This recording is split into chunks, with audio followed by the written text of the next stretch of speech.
So if you'll join me, in the customary fashion, welcome Charles Tripp.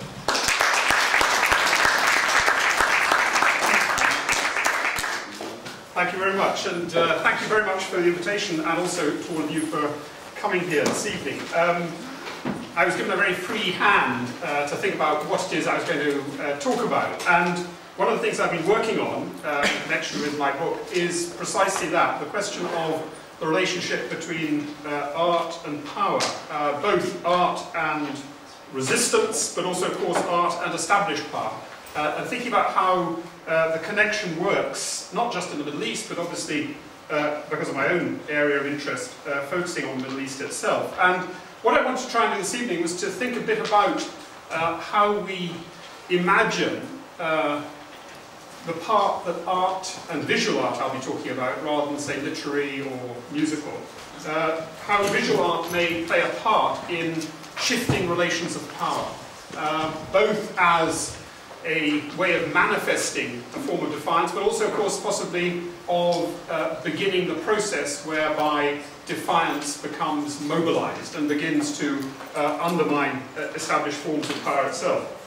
I should also say that rather tiresomely, I'm not just talking about the Arab Spring. I think there has been a danger that everyone has looked at the Arab Spring and seen all these things for the first time. But of course, many of these things we have seen before. It's not to denigrate, of course, what people committed to in 2011, but what I'm going to try and hope to do in this talk is to put it in setting to some extent, to say that actually creativity, resistance, defiance, artistic dissent, if you like, has been very much part of the fabric of Middle Eastern politics for a long time.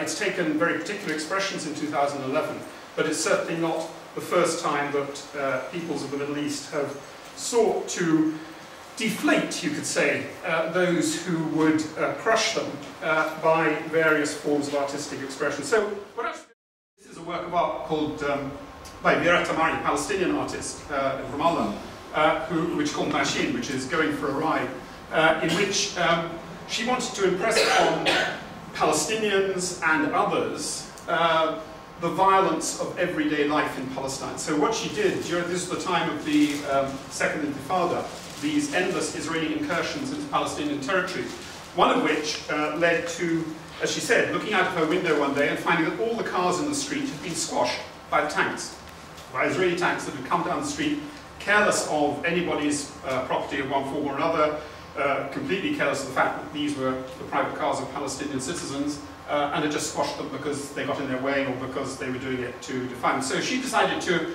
create this extraordinary installation in a field near where she lived. And so she got people to build a tarmac road. She put these squashed cars, and some of them, their radios were still working, so she turned on all the radios, and for a day, she had a big opening, and lots of people came, and they thought it was amazing, and it exactly did what she was hoping it would do, which was to remind people of a sense of common identity as people who are victims of this. The next day, however, the day after the opening in 2002, there was another major Israeli incursion into Ramallah, and she, living quite close by, was disconcerted to see that not only Israeli armoured columns were coming back down the road, but one of them stopped outside this field, and two tanks rolled into the field and rolled back and forward over the squashed cars. And when they'd finished doing that, one of the tank crews got out and urinated on the squashed cars had been doubly squashed. Vera Tamari was a resourceful person and filmed all this. So the next day, after the Israeli tanks had eventually left, and that bit of the occupation, direct occupation, she reopened the installation, but now with the Israelis playing a part on a video installation in the field itself. And so one can think, you know, there's an element of humour there, of course, it caught people's imagination. But what was interesting about it, if it had no effect, why did the Israelis react so badly to a row of squashed cars? What did it say to them? So, in a sense, the reason I use that is not only because she's an extraordinary artist, but also because it's a moment when you can actually see the effect that art has on power. They don't like it. But why don't they like it? What's so exceptional about that? And she had touched a nerve not only amongst Palestinians, but touched nerve clearly amongst Israelis of one form or another. In fact, Kamal Bulata, the Palestinian artist, and also who writes extraordinarily interestingly about Palestinian art, has said that the very act of producing art under occupation and military retaliation is an act of resistance. But there was also, of course, another form of art which was extraordinarily powerful as a way of expressing the possession of public space, and that was the art of the graffiti artist. This is it says Hurriya, which is freedom in the spray from Syria. And this again was, I would argue, a very important way in which graffiti becomes the basis of a reclamation of public space. That if you're trying to defy established authority and trying to assert your right to be in the public space, then in a sense, even before the large crowds have gathered, graffiti becomes a very potent way of asserting it. You assert presence, you create a sense of solidarity, a sense of purpose. The infrastructure is not enormous, as long as the spray can holds out in one form or another.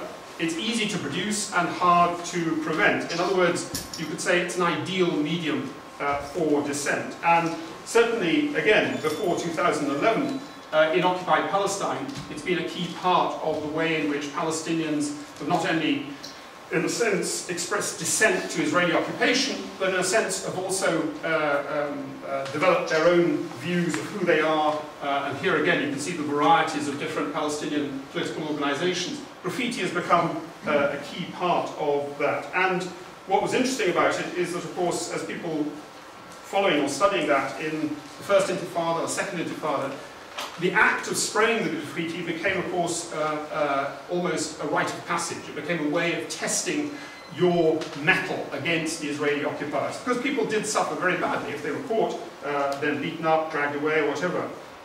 It allowed you to underline your presence vis-à-vis the Israeli forces, but also, of course, allowed you to defy them. That in a sense, if the Israeli claim was that they controlled the occupied territories, then all you need to do was spray graffiti on the walls to show that they didn't.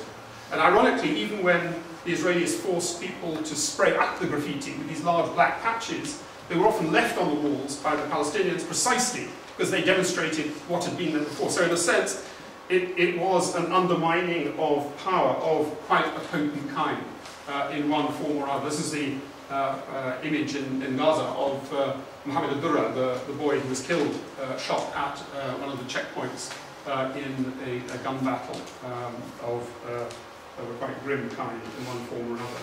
And of course, when the Israelis built the notorious wall, it became, of course, a perfect medium on which to spray defiance of one form or another.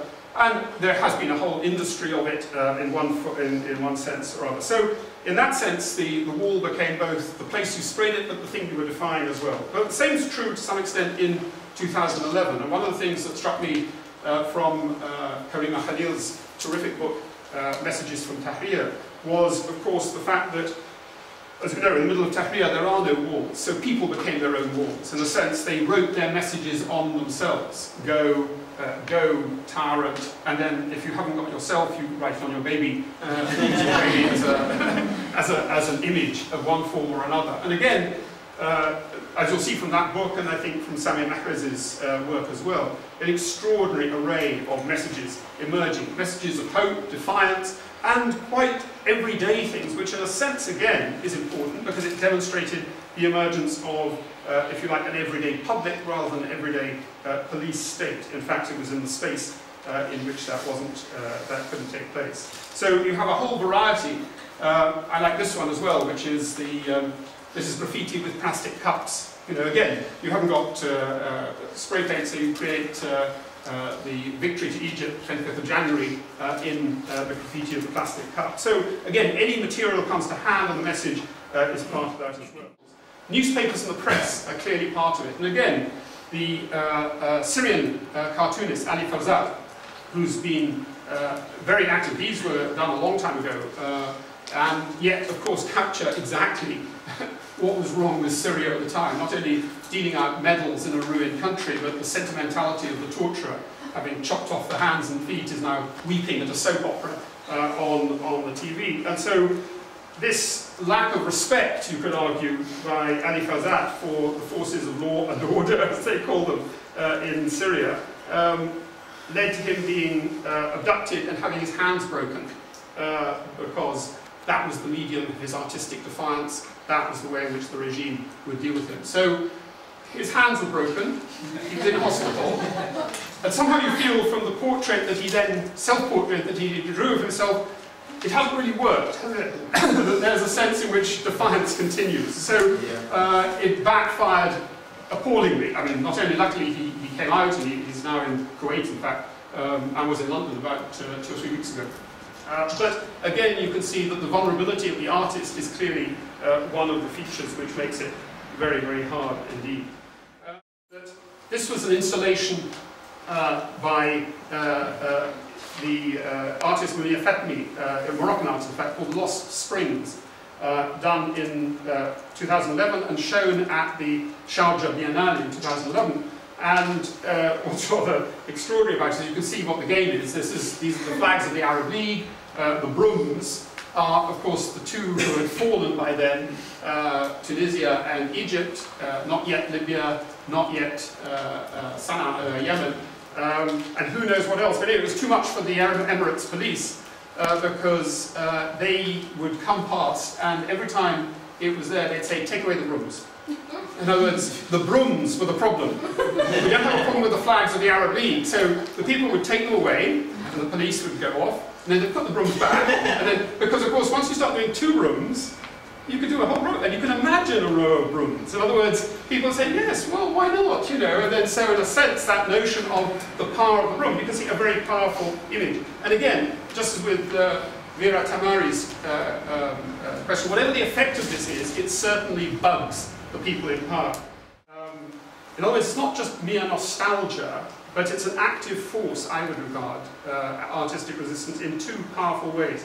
First of all, because it helps to create a collective sense of potential, an awareness of what we are capable of as citizens with rights and power. And I think that many of those performances, those artistic creations, have been geared precisely to that, reminding people of the power they have to be able to determine their rights. And secondly, I would argue that it gives people a chance to be exposed to a heightened awareness of those rights, of the dignity itself through the power of art. In other words, creating a repertoire of resistance that people will depend upon. And above all, as we've seen through some of these examples here, it ruptures the complacency of contempt that those in power have always shown. And I'd say it's one of the great achievements of the artists of the Arab uprisings, not just of 2011, but those who went before them, to remind those who rule of the conditional nature of their power.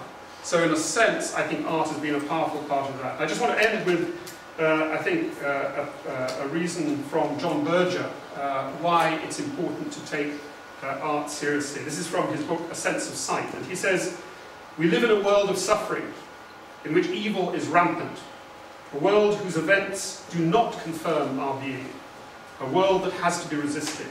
It's in this situation that the aesthetic moment offers hope." Thanks very much.